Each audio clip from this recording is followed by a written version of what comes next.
could have edited some of his comments post draft about their particular draft pick. But Wyatt, how did the Tennessee Titans do in this year's draft?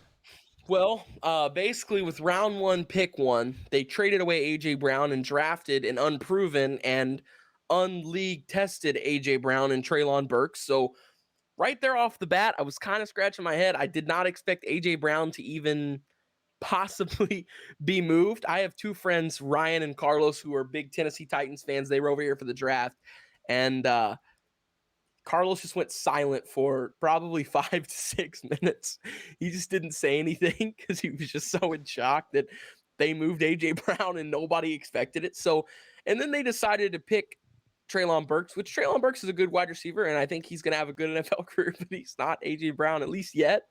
So I was just really confused on that. And if you even look in, they played a video in the war room of the owner kind of celebrating the trade and the pick of Treylon Burks. And you just see Mike Vrabel in the back, like hand on head, looks so mad. He was not a big fan of this move by them.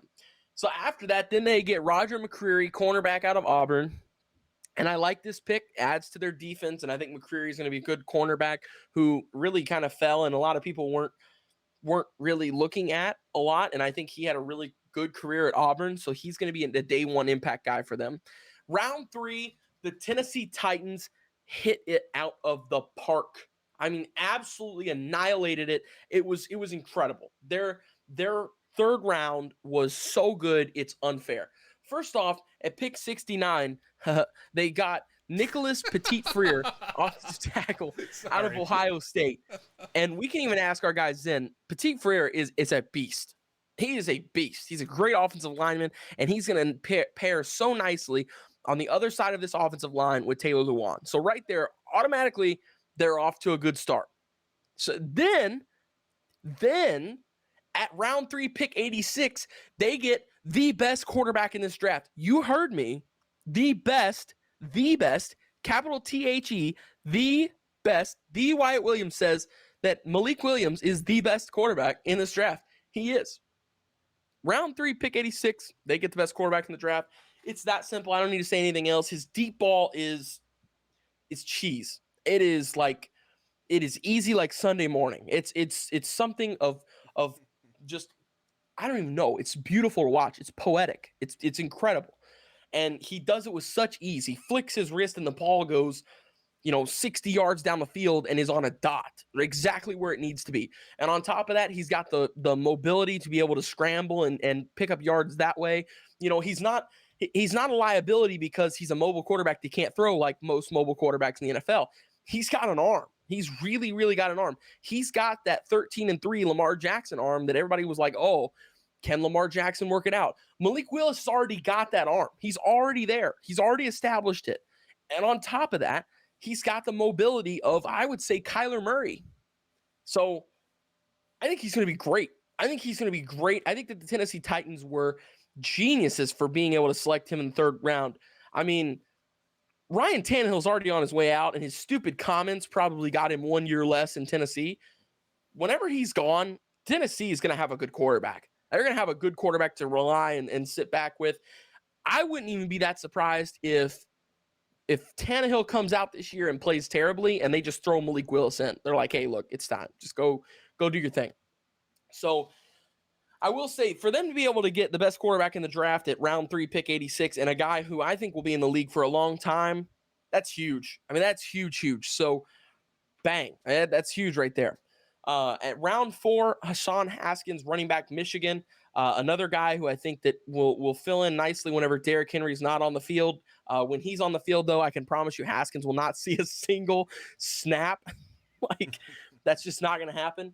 Then I am going to botch this last name. Chigoziem Okonkwo. I don't know how to pronounce his name, but he was a great tight end at Maryland, and I think he's going to pair really nicely with this offense. Since they lost Jonnu Smith 2 years ago, the tight end position for them really just kind of hasn't been the same since, and I think this could be a guy who walks in and is their tight end 1 from the start. I think he's really impressive. Go once again. He's one of those guys. I'll tell you. Go watch the tape. He's impressive. He's fun to watch play football. After that, Kyle Phillips in the 5th round at pick 163, wide receiver out of UCLA. This team was dying for wide receivers, especially after they let go of A.J. Brown for some weird reason. And they still haven't signed Julio back, so they were dying for wide receivers here, and they got Kyle Phillips as well in the 5th round. And then after that, we look down the list at round 6. 204 is the pick, Theo Jackson, cornerback out of Tennessee. And at 216, Chance Campbell, linebacker out of Ole Miss in the 6th round as well. No 7th round picks for this team, but overall, I thought they had the best draft in this division.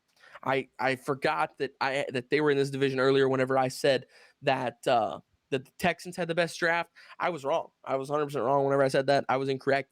And it's so hard to pick the best pick here because pretty much from round 2 to round 4, every pick really just is a good pick. It's a great pick.